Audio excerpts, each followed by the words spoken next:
Frontiersmen are not, as a rule, apt to be very superstitious. They lead lives too hard and practical, and have too little imagination in things spiritual and supernatural. I have heard but few ghost stories while living on the frontier, and these few are of a perfectly commonplace and conventional type. But I once listened to a goblin story which rather impressed me. It was told by a grizzled, weather-beaten old mountain hunter, named Bauman, who was born and had passed all his life on the frontier. He must have believed what he said, for he could hardly repress a shudder at certain points of the tale, but he was of German ancestry, and in childhood had doubtless been saturated with all kinds of ghost and goblin lore, so that many fearsome superstitions were latent in his mind. Besides, he knew well the stories told by the Indian Medicine men in their winter camps, of the snow walkers, and the specters, and the formless evil beings that haunt the forest depths, and dog and waylay the lonely wanderer who after nightfall passes through the regions where they lurk, and it may be that when overcome by the horror of the fate that befell his friend, and when oppressed by the awful dread of the unknown, he grew to attribute, both at the time and still more in remembrance, weird and elfin traits to what was merely some abnormally wicked and cunning wild beast, but whether this was so or not, no man can say. When the event occurred, Bauman was still a young man, and was trapping with a partner among the mountains dividing the forks of the Salmon from the head of Wisdom River. Not having had much luck, he and his partner determined to go up into a particularly wild and lonely pass through which ran a small stream said to contain many beaver. The pass had an evil reputation because the year before a solitary hunter who had wandered into it was there slain, seemingly by a wild beast, the half-eaten remains being afterwards found by some mining prospectors who had passed his camp only the night before. The memory of this event, however, weighed very lightly with the two trappers, who were as adventurous and hardy as others of their kind. They took their two lean mountain ponies to the foot of the pass, where they left them in an open beaver meadow, the rocky timber-clad ground being from thence onwards impracticable for horses. They then struck out on foot through the vast, gloomy forest, and in about 4 hours reached a little open glade where they concluded to camp, as signs of game were plenty. There was still an hour or two of daylight left, and after building a brush lean-to and throwing down and opening their packs, they started upstream. It was very dense and hard to travel through, as there was much down timber, although here and there the somber woodland was broken by small glades of mountain grass. At dusk they again reached camp. The glade in which it was pitched was not many yards wide, the tall, close-set pines and firs rising round it like a wall. On one side was a little stream, beyond which rose the steep mountain slopes, covered with the unbroken growth of the evergreen forest. They were surprised to find that during their short absence something, apparently a bear, had visited camp, and had rummaged about among their things, scattering the contents of their packs, and in sheer wantonness destroying their lean-to. The footprints of the beast were quite plain, but at first they paid no particular heed to them, busying themselves with rebuilding the lean-to, laying out their beds and stores, and lighting the fire. While Bauman was making ready supper, it being already dark, his companion began to examine the tracks more closely, and soon took a brand from the fire to follow them up, where the intruder had walked along a game trail after leaving the camp. When the brand flickered out, he returned and took another, repeating his inspection of the footprints very closely. Coming back to the fire, he stood by it a minute or two, peering out into the darkness, and suddenly remarked, "Bauman, that bear has been walking on 2 legs. Bauman laughed at this, but his partner insisted that he was right, and upon again examining the tracks with a torch, they certainly did seem to be made by but 2 paws, or feet. However, it was too dark to make sure. After discussing whether the footprints could possibly be those of a human being, and coming to the conclusion that they could not be, the 2 men rolled up in their blankets, and went to sleep under the lean-to.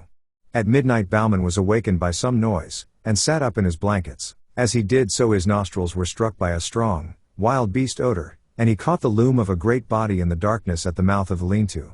Grasping his rifle, he fired at the vague, threatening shadow, but must have missed, for immediately afterwards he heard the smashing of the underwood as the thing, whatever it was, rushed off into the impenetrable blackness of the forest and the night. After this the 2 men slept but little, sitting up by the rekindled fire, but they heard nothing more. In the morning they started out to look at the few traps they had set the previous evening and to put out new ones. By an unspoken agreement they kept together all day, and returned to camp towards evening. On nearing it they saw, hardly to their astonishment, that the lean-to had been again torn down. The visitor of the preceding day had returned, and in wanton malice had tossed about their camp kit and bedding, and destroyed the shanty. The ground was marked up by its tracks, and on leaving the camp it had gone along the soft earth by the brook, where the footprints were as plain as if on snow, and, after a careful scrutiny of the trail, it certainly did seem as if, whatever the thing was, it had walked off on but 2 legs. The men, thoroughly uneasy, gathered a great heap of dead logs, and kept up a roaring fire throughout the night, one or the other sitting on guard most of the time. About in midnight the thing came down through the forest opposite, across the brook, and stayed there on the hillside for nearly an hour. They could hear the branches crackle as it moved about, and several times it uttered a harsh, grating, long-drawn moan, a peculiarly sinister sound. Yet it did not venture near the fire. In the morning the two trappers, after discussing the strange events of the last 36 hours, decided that they would shoulder their packs and leave the valley that afternoon. They were the more ready to do this because in spite of seeing a good deal of game sign they had caught very little fur. However, it was necessary first to go along the line of their traps and gather them, and this they started out to do. All the morning they kept together, picking up trap after trap, each one empty. On first leaving camp they had the disagreeable sensation of being followed. In the dense spruce thickets they occasionally heard a branch snap after they had passed, and now and then there were slight rustling noises among the small pines to one side of them. At noon they were back within a couple of miles of camp. In the high, bright sunlight their fears seemed absurd to the two armed men, accustomed as they were, through long years of lonely wandering in the wilderness to face every kind of danger from man, brute, or element.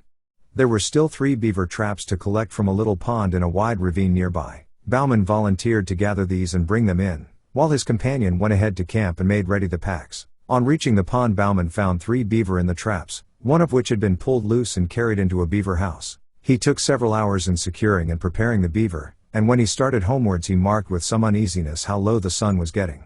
As he hurried towards camp, under the tall trees, the silence and desolation of the forest weighed on him. His feet made no sound on the pine needles, and the slanting sun rays, striking through among the straight trunks, made a gray twilight in which objects at a distance glimmered indistinctly.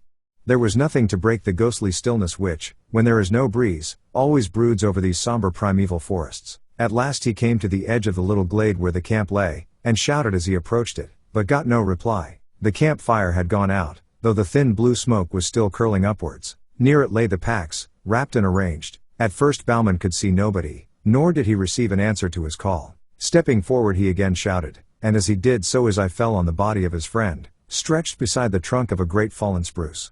Rushing towards it the horrified trapper found that the body was still warm, but that the neck was broken, while there were 4 great fang marks in the throat.